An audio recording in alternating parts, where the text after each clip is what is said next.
Bismillahirrahmanirrahim. Assalamu alaikum dear students. Welcome to Legend Institute of Management and Sciences. Hope all of you are in good health. Today we will start our fifth lecture of plant systematics and I am your course instructor Sehri Shumar. Basically आज हमने अपना fifth lecture start करना है that is about the classification systems of plants. जैसे कि आप जानते हैं कि हमने जब फर्स्ट जो है हमने लेक्चर लिया बॉटनी का, उसमें हमने बेसिकली सिस्टम्स को स्टार्ट किया था, सिस्टमैटिक्स को डिस्कस किया था। फिर उसके बाद हमने क्लासिफिकेशन सिस्टम्स को स्टार्ट किया और सबसे पहले हमने लीनियस का सिस्टम डिस्कस किया that was artificial system based on number of stamens. He divided the plants into 24 classes. ठीक है कि नंबर ऑफ स्टेमन्स की बेस पर उसने 24 क्लासेस में प्लांट्स को डिवाइड किया था। फिर उसके बाद हमने जो है सिस्टम डिस्कस किया जैसू का। फिर उसके बाद हमने बैंथम और हुकर का सिस्टम डिस्कस किया, जिसको हमने कहा कि दो ग्रुप्स में उसने डिवाइड किया है, एंजियोस्पर्मी और जिम्नोस्पर्मी। ठीक है, एंजियोस्पर्मी को हमने मजीद दो सब ग्रुप्स में डिवाइड किया था दैट वाज डाइकोटिलीडेंस एंड मोनोकोटिलीडेंस। ठीक है, डाइकोटिलीडेंस और मोनोकोटिलीडेंस को मजीद हमने डिवीजन्स में और डिवीजन्स को सीरीज में, कोहार्ट्स में और ऑर्डर्स में डिवाइड किया। ठीक है, और फिर जो जिम्नोस्पर्मी थी हमारे पास, उसको हमने मजीद जो है 3 ऑर्डर्स में डिवाइड किया था। ठीक है, और वो ऑर्डर्स बेसिकली साइकस और पाइनस के हमारे पास ऑर्डर्स थे और ये था हमारे पास बेंथम एंड हुकर सिस्टम। ठीक है, और यही क्लासिफिकेशन सिस्टम्स हमने आज भी डिस्कस करना है और जो आज हमने डिस्कस करना है दैट इज़ तख्ता जान सिस्टम। ठीक है, तख्ता जान वाजा लीडिंग टेक्सोनोमिस्ट ऑफ रशिया। ठीक है, रशिया का एक टैक्सोनॉमिस्ट था जिसने बेसिकली ये सिस्टम प्रपोज करवाया था और उसी की बेस पर इसका नाम हो गया तख्ता जान सिस्टम। ठीक है, बेसिकली स्टूडेंट हमने जो फोकस करना है क्लासिफिकेशन सिस्टम्स में से, उसमें से तख्ता जान जो सिस्टम है हमने बेसिकली इस पर जो है वो ज़्यादा फोकस करना है। इसको डिटेल में आप लोगों ने याद भी रखना है, इसको डिटेल में स्टडी करना है तख्ता जान को, क्योंकि ये जो है हमारे पास वाइडली एक्सेप्टेड सिस्टम है जिसमें बेसिकली इसने जो है एंजियोस्पर्म्स या जिसे आप कह सकते हैं फ्लावरिंग प्लांट को क्लासिफाई किया है। फ्लावरिंग प्लांट्स की इसने जो है वो डिस्ट्रीब्यूशन की है, इसी बेस पर हमने इसको इस डिटेल में डिस्कस करना है दैट इज़ तख्ता जान सिस्टम। ठीक है, तख्ता जान सिस्टम को जब हम डिटेल में डिस्कस करते हैं तो सबसे पहले हम इसका इंट्रोडक्शन ले लेते हैं। इंट्रोडक्शन की बात करें तो तख्ता जान लीडिंग रशियन टेक्सोनोमिस्ट, ठीक है, रशिया का टेक्सोनोमिस्ट था, is an international authority on phytogeography, origin and phylogeny of flowering plant.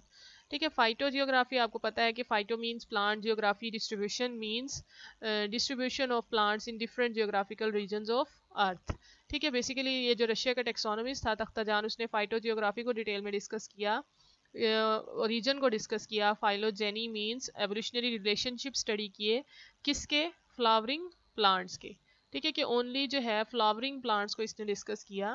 Flowering plants आपको पता है कि एंजियोस्पर्म्स जो सारे के सारे हैं वो फ्लावरिंग प्लांट्स हैं। आपने भी इसके लिए जो है वो बॉटनी ए में आपने नॉन वेस्कुलर प्लांट्स भी डिस्कस किए हैं। फिर उसके बाद आपने टेरिडोफाइट्स डिस्कस किए थे, जिम्नोस्पर्म डिस्कस किए, फिर उसके बाद एंजियोस्पर्म्स पढ़े आपने, उसका लाइफ साइकिल डिटेल में डिस्कस किया। तो जो हमारे पास लास्ट में थे angiosperm that was flowering plant, और रशिया का जो टेक्सोनोमिस्ट है तख्ता जान, उसने इसी फ्लावरिंग प्लांट्स पर फोकस किया, उसकी फाइटोजियोग्राफी, ओरिजिन और फाइलोजेनी को डिटेल में डिस्कस किया। ठीक है, इसकी स्टडी के बाद उसने जो है वो फाइलोजेनेटिक डायग्राम्स बनाई ऑर्डर्स की सूरत में of higher plants on structural type of gynoecium and placentation. ठीक है, कि इसने इन तीनों चीज़ों को स्टडी करके फ्लावरिंग प्लांट्स की हमें फाइलोजेनेटिक ऑर्डर्स दिए, फाइलोजेनेटिक रिलेशनशिप्स बेसिकली हमें प्रोवाइड किए फ्लावरिंग प्लांट्स के। लेकिन उसका जो बेस थी, क्राइटेरिया था, क्या था, गाइनोशियम था और प्लेसेंटेशन थी। ठीक है, जैसे हम पीछे भी डिस्कस करते आ रहे हैं कि किसी न किसी क्राइटेरिया की बेस पर जो है वो साइंटिस्ट क्लासिफाई करते हैं प्लांट को। जैसे हमने लीनियस के सिस्टम में डिस्कस किया था कि उसने नंबर ऑफ स्टेमन्स की बेस पर जो है वो क्लासिफिकेशन की। तो ये जो तख्ता जान है इसने किस बेस पर की क्लासिफिकेशन, गाइनोशियम की बेस पर और प्लेसेंटेशन की बेस पर। ठीक है, गाइनोशियम जो है हमारे पास, गाइनोशियम होता है male female reproductive part of flower. ठीक है, कि जब एक से ज़्यादा कार्पल्स मौजूद होंगे तो उसे हम क्या कहेंगे, गाइनोशियम।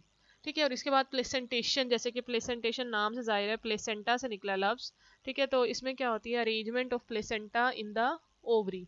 ठीक है, ओवरी में प्लेसेंटा किस तरह से अरेंज हैं उसको हम क्या कहते हैं, प्लेसेंटेशन। तो जो तख्ता जान है उसने इस दो जो है करेक्टर्स की बेस पर, स्ट्रक्चरल टाइप्स की बेस पर प्लांट्स की जो है फाइलोजेनेटिक ऑर्डर्स हमें प्रोवाइड किए, फाइलोजेनेटिक रिलेशनशिप्स हमें दिए। ठीक है, तो ये था हमारे पास तख्ता जान सिस्टम। इसके बाद इसकी पब्लिकेशन कहाँ पर हुई और कब हुई, इसका जो सिस्टम है पब्लिश किया गया 1954 में in the book origin of angiosperms plant. ठीक है कि फर्स्ट जो इसकी पब्लिकेशन हुई 1954 में ओरिजिन ऑफ एंजियोस्पर्मस प्लांट, लेकिन ये जो फर्स्ट पब्लिकेशन थी that was in the Russian language. ठीक है कि रशिया का टेक्सोनॉमिस्ट था, तो इसने जो हमें सिस्टम दिया और जो हमें पब्लिकेशन दी वो भी रशियन लैंग्वेज में थी, लेकिन बाद में इसकी जो है वो ट्रांसलेशन की गई और इसको इंग्लिश लैंग्वेज में ट्रांसलेट किया गया 1958 में, और फिर इसको ओरिजिन ऑफ एंजियोस्पर्मस प्लांट में बुक के अंदर पब्लिश कर दिया गया इसके सिस्टम को। ठीक है, अब हम इसका डिस्कस करें कि इसका सिस्टम कौन सा था, किस चीज़ पर बेस्ड था। तो हमने कहा कि ये गाइनोशियम पर बेस्ड था और प्लेसेंटेशन पर बेस्ड था। इसके अलावा इसके अंदर फाइलोजेनेटिक प्रिंसिपल्स पर फोकस किया गया था। ठीक है, फाइलोजेनेटिक प्रिंसिपल जैसे कि आप जानते हैं कि हमारे पास जो सिस्टम्स होते हैं क्लासिफिकेशन के वो हमारे पास 3 तरह के होते हैं। ठीक है, 3 तरह के कैसे कि एक तो हमारे पास आर्टिफिशियल सिस्टम था, जो कि हमने कहा कि लीनियस ने हमें आर्टिफिशियल सिस्टम दिया था। फिर उसके बाद हमने कहा कि हमारे पास एक नेचुरल सिस्टम होता है, जिसे हमने डिस्कस भी किया था बेंथम एंड हुकर में, और उसमें हमने कहा था कि बेंथम एंड हुकर का सिस्टम जो है वो नेचुरल सिस्टम है। और उसके बाद आज जो हम डिस्कस करने हैं दैट इज़ द तख्ताजान सिस्टम, और ये जो है हमारे पास फाइलोजेनेटिक प्रिंसिपल्स पर बेस्ड है। तो इसका मतलब है ये हमारे पास फाइलोजेनेटिक सिस्टम है। ठीक है, ये हमारे पास फाइलोजेनेटिक सिस्टम है that shows the relationship of plants with their ancestors. ठीक है कि हमें रिलेशनशिप बताता है कि एक प्लांट का जो है उसके एंसेस्टर के साथ क्या रिलेशनशिप है। फॉर एग्जांपल ये हमारे पास 2 प्लांट्स हैं, तो हम फाइलोजेनेटिक सिस्टम हमें बताता है कि इसका एंसेस्टर आया कि एक ही एंसेस्टर से बिलोंग करें ये दोनों, या फिर इनके एंसेस्टर जो हैं वो मुख्तलिफ हैं। मतलब बताता है हमें कि ये जो 2 प्लांट्स हैं मोनोफाइलेटिक हैं या फिर पैराफाइलेटिक है, हमें इसका रिलेशनशिप बताता है फाइलोजेनेटिक प्रिंसिपल्स। ठीक है कि फाइलोजेनेटिक प्रिंसिपल्स हमें एवोल्यूशनरी रिलेशनशिप बताते हैं एक प्लांट के दूसरे प्लांट का या फिर प्लांट के एंसेस्टर्स के साथ। ठीक है, तो ये हमारे पास तख्ताजान सिस्टम इसलिए भी वाइडली एक्सेप्टेड है क्योंकि ये फाइलोजेनेटिक प्रिंसिपल्स को या फिर एवोल्यूशनरी प्रिंसिपल्स पर बेस्ड है, इसलिए ये जो है इसका एक मेरिट है, जिसे हम कह सकते हैं एडवांटेज है, जिसकी बेस पर इसको वाइडली स्टडी किया जाता है। ठीक है स्टूडेंट्स, तो ये था हमारे पास इसका इंट्रोडक्शन। नेक्स्ट अगर हम इसकी स्कीम की तरफ चलें कि जैसे हम पहले भी जब भी कोई सिस्टम डिस्कस करते हैं तो हम उसकी स्कीम की तरफ देखते हैं सबसे पहले कि किस स्कीम के बेस पर उसको जो है क्लासिफाई किया जाता है। तो सबसे पहले जब हमारे पास इसकी स्कीम है, इसमें क्या किया गया, he classify angiosperms up to family level. ठीक है कि एंजियोस्पर्म्स को इसने क्लासिफाई किया फैमिली लेवल तक। अब एंजियोस्पर्म को एक और नाम दिया गया है दैट इज मैग्नोलियोफाइटा। ठीक है, magnoliophyta is the same scientific name of angiosperm. ठीक है, एंजियोस्पर्म आपको पता है कि फ्लावरिंग प्लांट्स को कहते हैं एंजियोस्पर्म। फ्लावरिंग प्लांट ऐसे प्लांट जिनके अंदर जो ओवरी है उसके अंदर ओव्यूल कवर हुआ होता है। ठीक है, आपको जिम्नोस्पर्म और एंजियोस्पर्म का डिफरेंस भी पता है। तो एंजियोस्पर्म जो सारे के सारे फ्लावरिंग प्लांट होते हैं उसको हम कह रहे हैं मैग्नोलियोफाइटा, और उसको इसने क्लासीफाई किया फैमिली लेवल तक, स्पीशी लेवल तक क्लासिफिकेशन नहीं की, फैमिली लेवल तक की है। फिर उसके बाद इसने क्या किया, ही डिवाइडेड मैग्नोलियोफाइटा इनटू 2 क्लासेस। ठीक है कि एक मैग्नोलियोफाइटा था जो कि डिवीजन थी, उसको इसने मजीद 2 क्लासेस में डिवाइड किया, दैट इज मैग्नोलियोप्सिडा एंड लिलियोप्सिडा। ठीक है, मैग्नोलियोप्सिडा जो है हमारे पास बेसिकली डाइकोट्स को हम कहते हैं मैग्नोलियोप्सिडा। ठीक है, आपको पता है कि जो एंजियोस्पर्म्स हैं उनके अंदर 2 कैटेगरीज आती हैं, डाइकोट्स और मोनोकोट्स। इसी तरह इसने डाइकोट्स को जो है वो मैग्नोलियोप्सिडा क्लास में रखा और मोनोकोट्स को लिलियोप्सिडा में रखा। ठीक है, डाइकोट्स और मोनोकोट्स ऐसे जो हैं फ्लावरिंग प्लांट है जिनके अंदर 2 कॉटिलिडन्स पाए जाएं तो उन्हें हम कहते हैं डाइकोट्स, और जिनके अंदर एक कॉटिलिडन मौजूद हो उसे हम मोनोकोट्स कह देते हैं। और बाकी भी इसके बहुत सारे डिफरेंसेस हैं, स्ट्रक्चरल और मार्फोलॉजिकल डिफरेंसेस हैं जिसके जो इसको आप जो है वो डिटेल में स्टडी कर चुके हैं। प्रीवियस कुछ लेक्चर्स में भी हमने इसको डिटेल में स्टडी किया था। ठीक है, नेक्स्ट है हमारे पास point, the 2 classes are divided into sub classes. ठीक है कि पहले हमने एक डिवीजन ली दैट वाज मैग्नोलियोफाइटा। ठीक है, उसको 2 क्लासेस में डिवाइड किया, अब उन 2 क्लासेस को मजीद सब क्लासेस में डिवाइड करेंगे, उसके बाद सब ऑर्डर्स एंड देन फैमिलीज। ठीक है, फैमिलीज लेवल तक जो है हमारे पास क्लासिफिकेशन है तख्ताजान की। फिर उसके बाद इसने जो स्पीशीज या फिर जेनरा जो काउंट किए इसके अंदर, he accounted 13,000 genera and 25,000 species in magnoliophyta. ठीक है, मैग्नोलियोफाइटा जो कैटेगरी है एंजियोस्पर्म्स की, उसके अंदर इसने जो है वो डाइकोट्स भी आ जाते हैं, मोनोकोट्स भी आ जाते हैं। टोटल 13,000 जेनरा थे और उसके अंदर और 25,000 स्पीशीज थी। ठीक है स्टूडेंट्स, तो ये थी हमारे पास scheme of classification of Takhtajan system. Next है हमारे पास आउटलाइन ऑफ तख्ताजान। ठीक है, आउटलाइन जैसे कि हमने पिछले कुछ जो है वो लेक्चर्स में भी हमने जो सिस्टम्स डिस्कस किए थे उसमें पहले हम स्कीम को डिस्कस करते थे, फिर उसके बाद हम जो है वो आउटलाइन देखते थे कि किस तरह से जो है प्लांट को क्लासिफाई किया गया है, किस तरह की उसकी कितनी क्लासेस हैं और कितने ऑर्डर्स हैं, उसको हमने अब देखना है। तो बेसिकली जो हमारे पास डिवीजन है दैट इज मैग्नोलियोफाइटा, जिसको हम कह रहे हैं एंजियोस्पर्म, जिसके अंदर सारे के सारे फ्लावरिंग प्लांट्स आ जाते हैं। ठीक है, फ्लावरिंग प्लांट चाहे वो डाइकोट्स हों या मोनोकोट्स हों, वो सारे के सारे एंजियोस्पर्म से बिलोंग कर रहे हैं, जिनके अंदर ओव्यूल जो है वो कवर होता है ओवरी के अंदर। ठीक है, तो इसे हम कहते हैं मैग्नोलियोफाइटा। इसकी आउटलाइन देखें तो आउटलाइन में आपको बेसिकली दो क्लासेस नजर आ रही होंगी। ठीक है, हमने कहा है कि डिवीजन हमारे पास कौन सी है, डिवीजन है हमारे पास मैग्नोलियोफाइटा। ठीक है, मैग्नोलियोफाइटा जिसे हम क्या कह रहे हैं, मैग्नोलियोफाइटा है हमारे पास एंजियोस्पर्म प्लांट्स। ठीक है, फ्लावरिंग प्लांट, उसको हमने मजीद डिवाइड किया हुआ है दो क्लासेस में, that are dicots and monocots, magnoliopsida and liliopsida. ठीक है, तो ये हमारे पास क्लासेस हैं और इन क्लासेस को हमने मजीद सब क्लासेस में डिवाइड किया हुआ है। जैसे कि मैग्नोलियोप्सिडा के अंदर आपको ये मजीद उसकी सब क्लासेस नजर आ रही हैं। ठीक है स्टूडेंट, तो ये जो सब क्लासेस हैं इनको आपने बेसिकली सीक्वेंस के लिहाज से याद करना है। ठीक है, कि इनका सीक्वेंस आपने याद रखना है कि कौन सी पहले आ रही है, कौन सी एंड में है, कौन सी दरमियान में आ रही है। क्योंकि जो सबसे पहले है आपके पास मैग्नोलिडी, ठीक है, तो ये जो है हमारे पास बहुत ज़्यादा प्रिमिटिव क्लास है, प्रिमिटिव सब क्लास है, जो जिसके अंदर मॉडर्न करेक्टर्स मौजूद नहीं है बल्कि प्रिमिटिव करेक्टर मौजूद है, उसको हम सबसे पहले रख रहे हैं। और जिसके अंदर मॉडर्न करेक्टर्स मौजूद हैं वो सबसे एंड में आ रही है। तो इसका मतलब है जो हमारे पास एस्टिरिडी और लैमिडी वगैरह हैं, ये जो है मॉडर्न फैमिली, मॉडर्न सब क्लासेस हैं एज कम्पेयर टू मैग्नोलिडी। ठीक है, कि इसी तरह से ऊपर जाते हुए जो है वो प्रिमिटिव चलती जा रही हैं और नीचे आते हुए हमारे पास जो है मॉडिफिकेशन बढ़ती जा रही है सब क्लासेस में, मतलब इनके अंदर जो मॉडर्न करेक्टर्स हैं वो एवॉल्व होते जा रहे हैं। ठीक है स्टूडेंट्स, तो आप लोगों ने इसको सीक्वेंस के साथ याद रखना है। इसी तरह जो हमारे पास लिलियोप्सिडा है जो कि मोनोकोट से बिलोंग कर रहा है, इसके अंदर भी आपने सीक्वेंस याद रखना है कि पहले कौन सी क्लास आ रही है, दैट इज लिलिडी। ठीक है, फिर उसके बाद एरिडी आ रही है आपके पास। इसका मतलब है ये जो आपके पास लास्ट में क्लासेस आ रही हैं दैट आर मोर मॉडर्न। ठीक है, कि इनके अंदर जो है मॉडर्न करेक्टर्स पाए जाएंगे। इसके अलावा जो लिलिडी और जो ये स्टार्ट में आपको नजर आ रही हैं, ये जो हैं प्रिमिटिव सब क्लासेस होंगी, लिलियोप्सिडा से बिलोंग कर रही हैं। ठीक है, तो आप लोगों ने इसको सीक्वेंस के लिहाज से अच्छे से याद करना है। ठीक है, बेसिकली तो हम कह सकते हैं कि ये जो है सबसे पहले एवॉल्व हुई, उसके बाद ये आई हैं। इसी तरह यहाँ भी ये पहले एवॉल्व हुई है, उसके बाद नीचे वाली जो है वो एवॉल्व हुई है। ठीक है, इसके अलावा हम इसमें एक और बात कर सकते हैं कि ये जो डाइकोट्स हैं दैट आर मोर प्रिमिटिव। ठीक है, कि मैग्नोलियोप्सिडा इज मोर प्रिमिटिव देन लिलियोप्सिडा। ठीक है, कि ये पहले एवॉल्व हुए हैं, उसके बाद डाइकोट से ही लिलियोप्सिडा एवॉल्व हुए हैं। तो इसका मतलब है ये मोनोफाइलेटिक लिनिएज शो करेंगे। मोनोफाइलेटिक मतलब जिनका एंसेस्टर एक है। ऐसा नहीं है कि लिलियोप्सिडा का एंसेस्टर कोई और है, डाइकोट्स का एंसेस्टर कोई और है, बल्कि इनका एक ही एंसेस्टर है।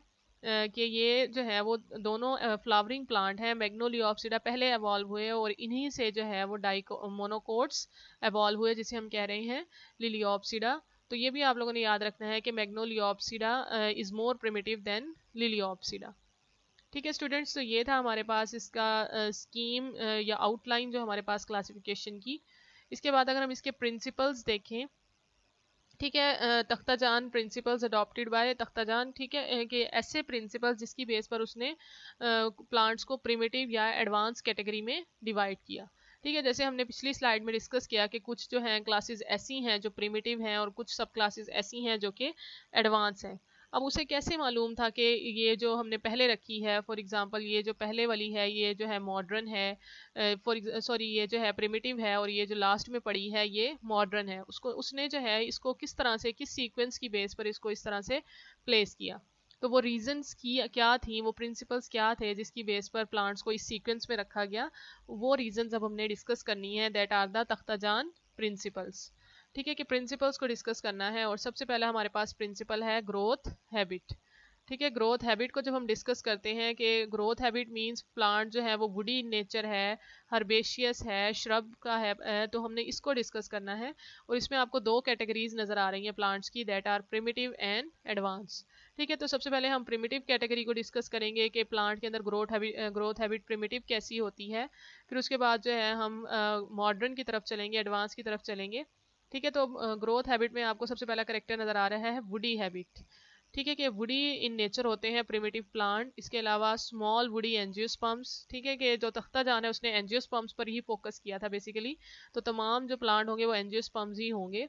इसके अलावा जो ट्रीज हैं वो स्पेरिंगली ब्रांच्ड होंगे, मतलब उनकी जो ब्रांचेस हैं वो बहुत कम होंगी या ना होने के बराबर होंगी। इसके अलावा एवरग्रीन प्लांट्स हैं।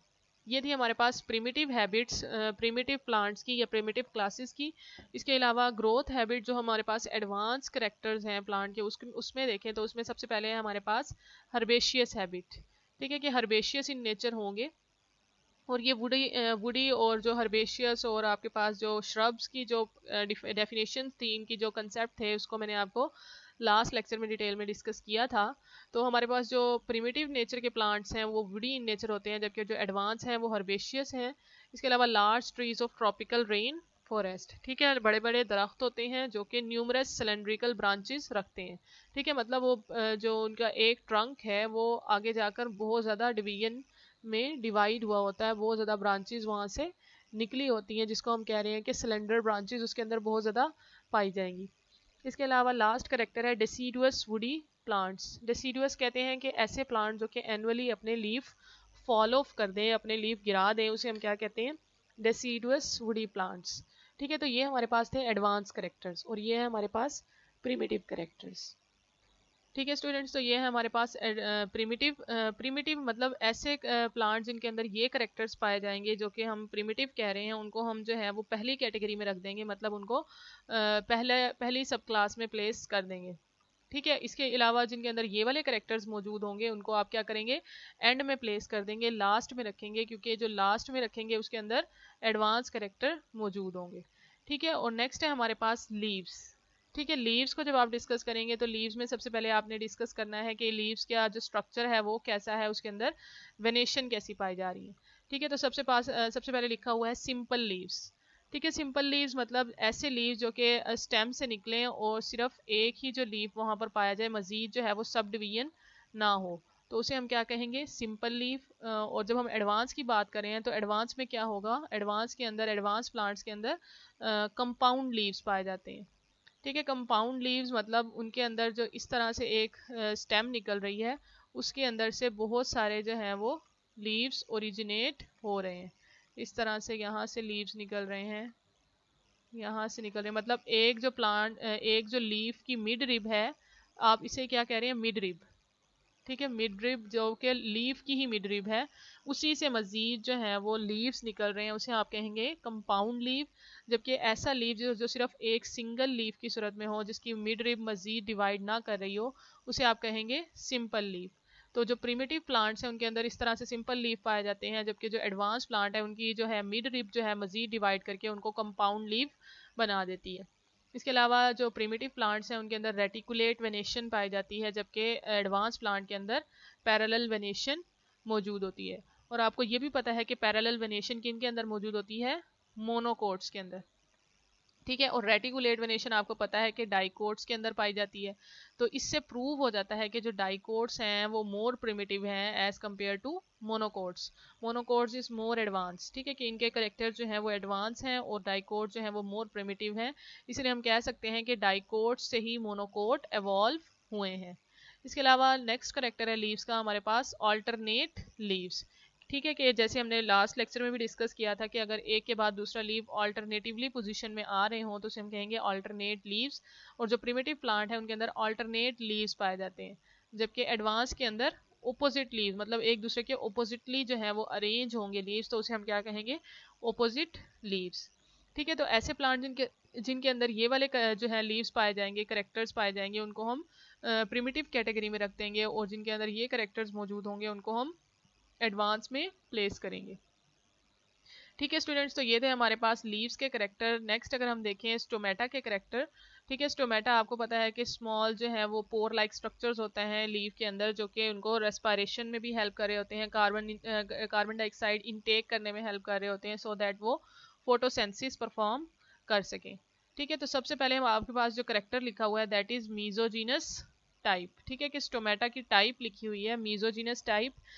मीजोजीनस टाइप ऐसी टाइप होती है जिसके अंदर जो सब्सिडरी सेल्स हैं स्टोमेटा के अंदर मौजूद होते हैं, वो गार्ड सेल्स के साथ ही कॉमन ओरिजिन रखते हैं। मतलब सब्सिडरी सेल्स और गार्ड सेल्स एक ही ओरिजिन से ओरिजिनेट हुए होते हैं, तो उसको हम क्या कहेंगे, मीजोजीनस टाइप। ठीक है, अब सब्सिडरी सेल्स क्या होते हैं? ठीक है, सब्सिडरी सेल्स जो है वो स्टोमेटा के स्पेशलाइज्ड सेल होते हैं जो कि गार्ड सेल्स के इर्द गिर्द मौजूद होते हैं। ठीक है, गार्ड सेल्स आपको पता है कि स्टोमेटा के इर्द गिर्द जो है वो गार्ड सेल्स पाए जाते हैं, और वो गार्ड सेल उनके इर्द गिर्द जो है वो सब्सिडरी सेल्स मौजूद होते हैं। और वो सब्सिडरी सेल्स अगर जो है वो उनका ओरिजिन जो है वो गार्ड सेल्स के साथ सिमिलर है, एक ही ओरिजिन है, तो उसे हम क्या कहेंगे, मीजोजीनस टाइप। और अगर उनका ओरिजिन जो है वो सब्सिडरी सेल का और गार्ड सेल का, अगर वो उनका ओरिजिन डिफरेंट है, तो उसे हम क्या कहेंगे, पेरीजीनस टाइप। ठीक है, इसमें क्या होगा, स्टोमेटा जो है वो सब्सिडरी सेल्स के साथ होंगे, मतलब स्टोमेटा के अंदर जो है वो सब्सिडरी सेल्स मौजूद होंगे। इनमें क्या होगा, स्टोमेटा के अंदर सब्सिडरी सेल्स मौजूद नहीं होंगे, मतलब गार्ड सेल्स के इर्द गिर्द सब्सिडरी सेल्स एब्सेंट होंगे, तो उसे हम क्या कहेंगे, जो है पेरीजीनस टाइप है इसके अंदर, और लैकिंग सब्सिडरी सेल, मतलब इनके अंदर सब्सिडरी सेल्स मौजूद नहीं है। तो ये थे हमारे पास स्टोमेटा का स्ट्रक्चर। और इसके अलावा नेक्स्ट है हमारे पास नोडल स्ट्रक्चर। ठीक है, नोड्स आपको पता है, नोड्स जो है वो नोड और इंटर नोड आप जो है डिटेल में आपने इसको डिस्कस किया हुआ है। तो नोड ऐसा स्ट्रक्चर है जहाँ से लीफ अराइज होते हैं। ठीक है, लीफ बेसिस या लीफ ट्रेस को भी आप कह सकते हैं, जहाँ से लीफ अराइज होते हैं उसको आप कह सकते हैं नोडल स्ट्रक्चर। ठीक है, तो इनके अंदर जो नोडल स्ट्रक्चर होगा प्रिमिटिव प्लांट्स के अंदर, इनके अंदर क्या होगा, ट्राई और पेंटालेकुनर टाइप। ठीक है स्टूडेंट्स, तो ये नोडल स्ट्रक्चर इनके अंदर होगा ट्राई और पेंटा लेकुनर टाइप की। ठीक है, कि इनके अंदर जो है वो जो स्ट्रक्चर है नोडल का, वो ट्राई या फिर पेंटा लेकुनर टाइप होगा। मतलब उनके अंदर जो लीफ ट्रेसेस अराइज हो रहे हैं, जहाँ से वो या तो 5 होंगे या फिर 3 होंगे, मतलब जहाँ से लीफ अराइज होंगे वो या तो स्ट्रक्चर 5 होंगे या फिर 3 होंगे। इसी तरह नोडल स्ट्रक्चर इनके अंदर जो एडवांस प्लांट है इनके अंदर यूनिलेक्युलर टाइप होगा। यूनिलेक्युलर मतलब यहाँ से जहाँ से सिर्फ एक लीफ निकल सकता हो, लीफ ट्रेस सिर्फ एक हो, उसे हम क्या कहेंगे, यूनिलेक्युलर टाइप। तो ऐसे प्लांट जिनके अंदर यूनिलेक्युलर टाइप स्टोमेटा पाए जाएंगे, उसको सॉरी यूनिलेक्युलर टाइप नोडल स्ट्रक्चर मौजूद होगा, उसे आप क्या कहेंगे, एडवांस प्लांट है। और जिनके अंदर जो है वो ट्राई या पेंटालेक्युलर टाइप जो है नोडल स्ट्रक्चर मौजूद होगा, उसे आप कहेंगे जो है वो प्रिमिटिव प्लांट है। इसके अलावा इनफ्लोरेसेंस की बात करें तो इनफ्लोरेसेंस आपको पता है arrangement of flowers on the stem. ठीक है, कि अरेंजमेंट कैसी है, कि वो स्टेम पर किस तरह से अरेंज हुए हुए हैं, उसको आप क्या कहते हैं, इनफ्लोरेसेंस। ठीक है, प्रिमिटिव प्लांट्स में इनफ्लोरेसेंस साइमोस टाइप होगी, और एडवांस प्लांट में रेसिमोस टाइप होगी। ठीक है, अब साइमोस क्या है और रेसिमोस क्या है? ठीक है, फॉर एग्जांपल ये एक शूट है, तो अगर फ्लावर जो है वो टिप पर ओरिजिनेट हो रहा है, तो उसे आप क्या कहेंगे, साइमोस टाइप ऑफ इन्फ्लोरेसेंस। कि अगर सिर्फ जो है वो टॉप पर पाया जाता है फ्लावर, इधर उधर जो है वो ओरिजिनेट नहीं हुआ, सिर्फ टॉप पर है, तो उसे आप कहेंगे साइमोस टाइप। इसी तरह रेसिमोस टाइप में क्या होता है, कि पहले जो वो लीफ ट्रेसी जो फ्लावर है वो टॉप पर अराइज नहीं होता, बल्कि यहाँ पर इस तरह से यहाँ पर भी होगा, साइड्स पे लेटरल साइड्स पर भी है, और इधर भी है, इस तरह से जो है वो लेफ्ट और राइट साइड पर भी मौजूद होगा। और जो टॉप पर होगा वो शॉर्टेस्ट लीफ शॉर्टेस्ट फ्लावर होगा, जबकि ये वाले जो साइड पे होंगे वो ओल्डेस्ट होंगे। ये वाला जो है वो न्यूली एवॉल्व फ्लावर होगा, जबकि ये वाले ओल्डेस्ट फ्लावर होंगे। तो इसे आप क्या कहेंगे, रेसिमोस टाइप ऑफ इन्फ्लोरेसेंस। जो हमारे पास प्रिमिटिव जो प्लांट्स हैं उनके अंदर साइमोस है, और एडवांस प्लांट के अंदर रेसिमोस टाइप ऑफ इन्फ्लोरेसेंस मौजूद होती है। ठीक है, फ्लोरल स्ट्रक्चर की बात करें तो floral structure indefinite and variable number of floral parts arranged spirally on an elongated axis. Floral structure होता है, मतलब इनके अंदर जो है वो कार्पल्स कितने हैं, इसके अंदर स्टेमन्स कितने हैं, इसके अंदर जो है वो पेटल्स और जो सेपल्स हैं उसके नंबर कितने हैं और वो किस तरह से फ्यूज हैं और या फिर फ्री हैं, तो उसको हम क्या कहते हैं, फ्लोरल स्ट्रक्चर। तो इसके अंदर जो फ्लोरल स्ट्रक्चर है वो इनडेफिनेट है, मतलब नंबर जो है वो डेफिनेट नहीं है। इसके अलावा वेरिएबल नंबर है। फ्लोरल पार्ट्स अरेंज स्पायरली, मतलब एक जो है वर्ल की सूरत में अरेंज होते हैं एंड अलोंगेटेड एक्सिस में। ठीक है, इसमें फ्लोरल स्ट्रक्चर कैसा है, fixed number of floral parts. ठीक है, कि फ्लोरल पार्ट्स के नंबर जो होंगे वो फिक्स होंगे। इसमें हमने कहा है वेरिएबल नंबर है, और इसमें हम क्या कहेंगे, साइक्लिक पैटर्न है। इसमें क्या था, स्पाइरल पैटर्न था, और इसमें क्या होगा, साइक्लिक पैटर्न होगा और शॉर्ट एक्सिस होगा। ठीक है स्टूडेंट, तो आप लोगों ने डिफरेंस याद रखना है कि प्रिमिटिव में क्या करेक्टर है और एडवांस में क्या करेक्टर है। ठीक है, इसीलिए मैंने डिफरेंस की सूरत में ही लिखा है ताकि आप लोगों को अच्छे से याद रहे। ठीक है, तो आपको ये जो फ्लोरल ऐसे प्लांट्स जिनके अंदर ये फ्लोरल स्ट्रक्चर इस तरह का होगा उसको हम प्रिमिटिव कैटेगरी में रखेंगे। जिनके अंदर फ्लोरल स्ट्रक्चर जो है वो डेफिनेट नंबर होंगे उनके अंदर, उसको हम एडवांस कैटेगरी में प्लेस करेंगे, लाइक मोनोकोट्स। ठीक है, तो इसमें नेक्स्ट है हमारे पास पोलन ग्रेन्स। ठीक है, पोलन ग्रेन्स में क्या होगा, exine divide of external sculpturing. ठीक है, आपको पता है आप जब पोलन ग्रेन्स का स्ट्रक्चर पढ़ते थे तो आप कहते थे पोलन ग्रेन के अंदर जो है वो दो जो है वो इसकी वॉल्स हैं, एक आप एक्साइन कहते थे आउटर को, और एक आप इंटरनल को कह रहे थे इंटाइन। ठीक है, तो एक्साइन और इंटाइन की बेस पर जो है वो आपने पोलन ग्रेन को देखना है कि अगर एक्साइन जो है उसके अंदर एक्सटर्नल स्कल्पचरिंग नहीं पाई जाती, मतलब उसके अंदर कोई एक्सटर्नल स्ट्रक्चर मौजूद नहीं है एक्साइन पर, तो उसे आप कहेंगे पोलन ग्रेन जो है वो प्रिमिटिव टाइप का है। इसके अलावा मोनोकॉलपेट है। ठीक है, मोनोकॉलपेट कहते हैं जिसके अंदर सिर्फ एक पोर पाया जाए जहां से पोलन ट्यूब अराइज हो। ठीक है, इस कॉलपेट स्ट्रक्चर को भी हमने जो है एंजियोस्पर्म में डिटेल में डिस्कस किया था। तो कॉलपेट कहते हैं, कॉलपी से निकला है लफ्ज, इसको कहते हैं पोर को। ठीक है, ऐसा पोर जहां से पोलन ट्यूब अराइज होगी।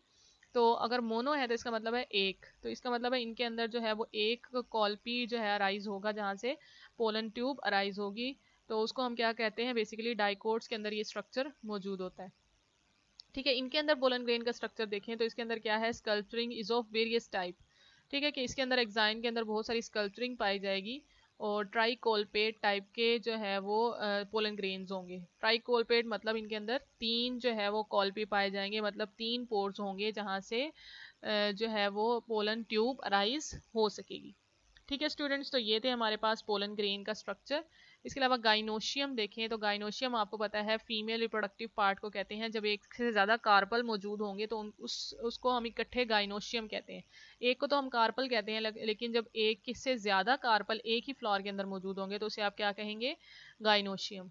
अब गाइनोशियम की हमारे पास कंडीशंस होती हैं, या तो वो एपोकार्पस होता है या फिर सिनकार्पस। ठीक है, एपोकार्पस कहते हैं कि ऐसे कार्पल्स जो कि फ्री हों, मल्टी कार्पल्स तो हों, मतलब एक से ज़्यादा तो होंगे कार्पल्स, लेकिन वो आपस में फ्यूज ना हुए हों, ये जो है वो फ्री होंगे, तो उसे आप क्या कहेंगे, एपोकार्पस। इसके अलावा सिन कार्पस कहते हैं, सिन कहते हैं जुड़ जाना, फ्यूज हो जाना।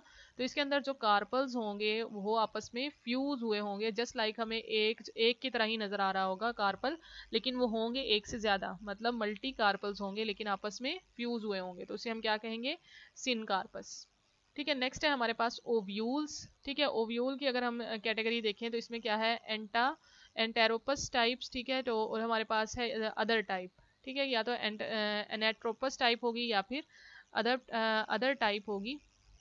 एनेट्रोपस टाइप कहते हैं कि ऐसा ओव्यूल जो कि कम्प्लीटली इन्वर्टेड हो, मतलब उलट हो गया हो। जैसे आपने जब एंजियोस्पर्म का स्ट्रक्चर डिटेल में डिस्कस किया था तो आपने उसके अंदर मुख्तलिफ तरह के जो है सेल्स डिस्कस किए थे ओव्यूल के अंदर, लेकिन जब आपने कहा था कि जब उसकी फर्टिलाइजेशन होती है तो वो जो सेल्स हैं वो कम्प्लीटली नीचे की तरफ इन्वर्ट हो जाते हैं, इस तरह से नीचे की तरफ वो अपना रुख कर लेते हैं ताकि फर्टिलाइजेशन ईजिली हो सके।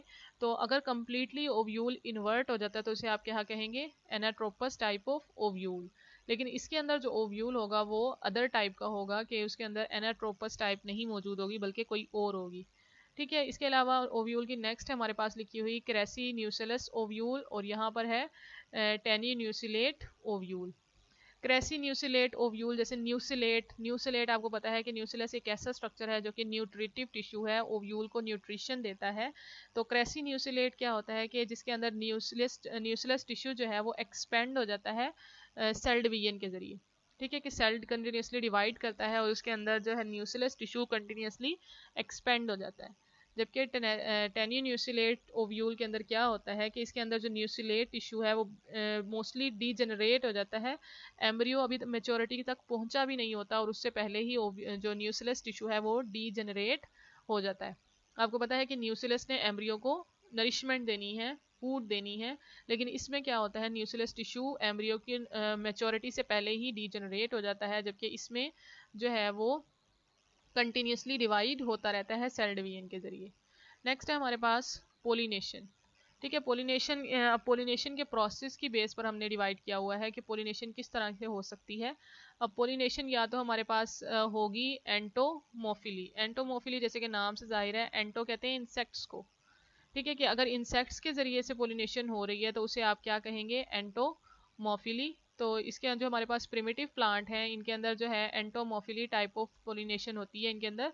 जो हमारे पास एडवांस प्लांट है इनके अंदर पोलिनेशन होती है एनेमोफिली। ठीक है, एनेमोफिली जैसे कि नाम से जाहिर है, एनेमो कहते हैं विंड को, तो इनके अंदर जो पोलिनेशन होगी वो विंड के जरिए से होगी, तो इसे आप क्या कहेंगे, एनेमोफिली। ठीक है, तो दो तरह से हमारे पास पोलिनेशन हो गई, या फिर इंसेक्ट्स के जरिए से या एयर के जरिए से। ठीक है, नेक्स्ट है हमारे पास category gametophyte and fertilisation.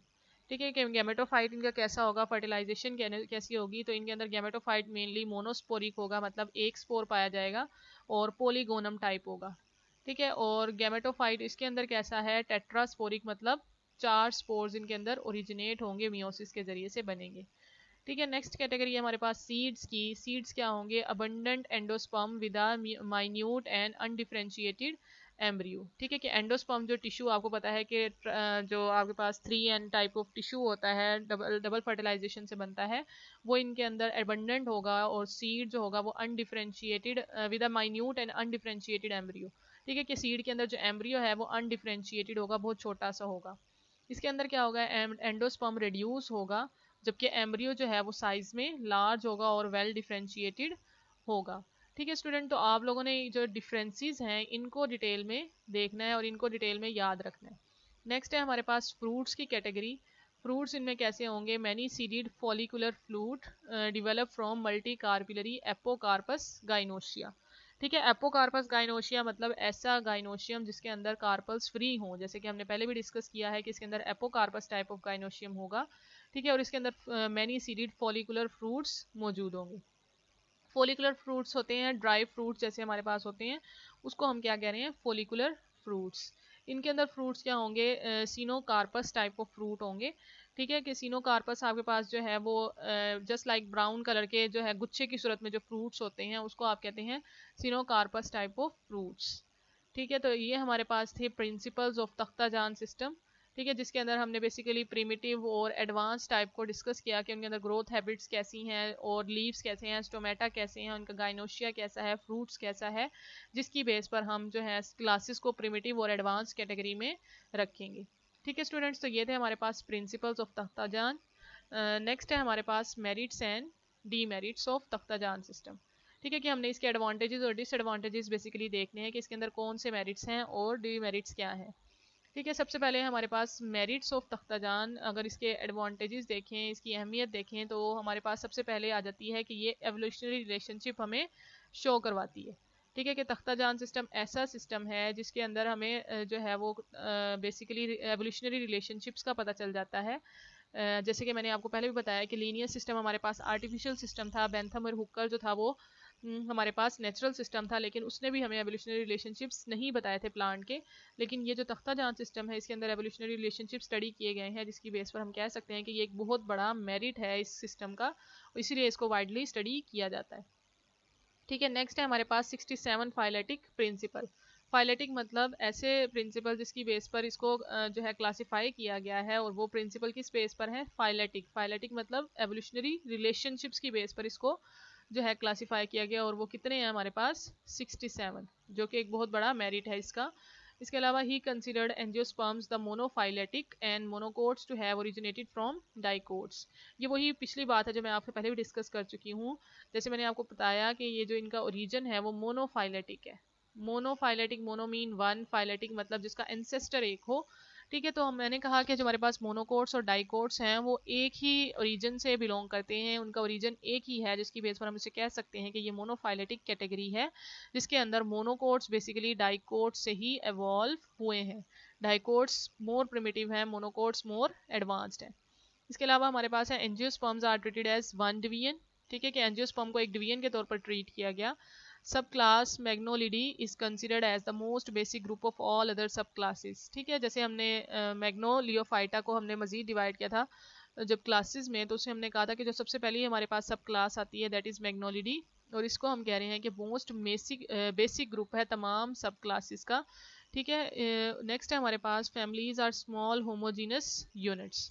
Families जो है वो स्मॉल होमोजीनस यूनिट है, होमोजीनस जिनके अंदर एक ही जैसी कैटेगरीज मौजूद हो। ठीक है, कि जिसके अंदर एक ही जैसे कैटेगरीज मौजूद हो उसे हम क्या कहेंगे, फैमिलीज। ठीक है, नेक्स्ट है हमारे पास सब class is note based on a single character.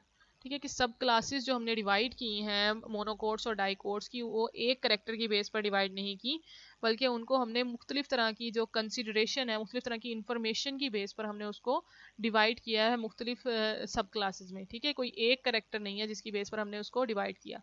दो करेक्टर तो हमने डिस्कस किए थे कि गाइनोशियम और प्लेसेंटेशन की बेस पर तख्ताजान ने जो है क्लासिफिकेशन की है, लेकिन वो जो दो हैं वो सिंगल नहीं है, बल्कि और भी बहुत सारी इंफॉर्मेशन और कंसिडरेशन को की बेस पर जो है तख्ताजान ने इसको मजीद सब क्लासेस में डिवाइड किया। तो सबसे पहला इसका मेरिट हो गया हमारे पास एवोल्यूशनरी रिलेशनशिप, इसने हमें बताए।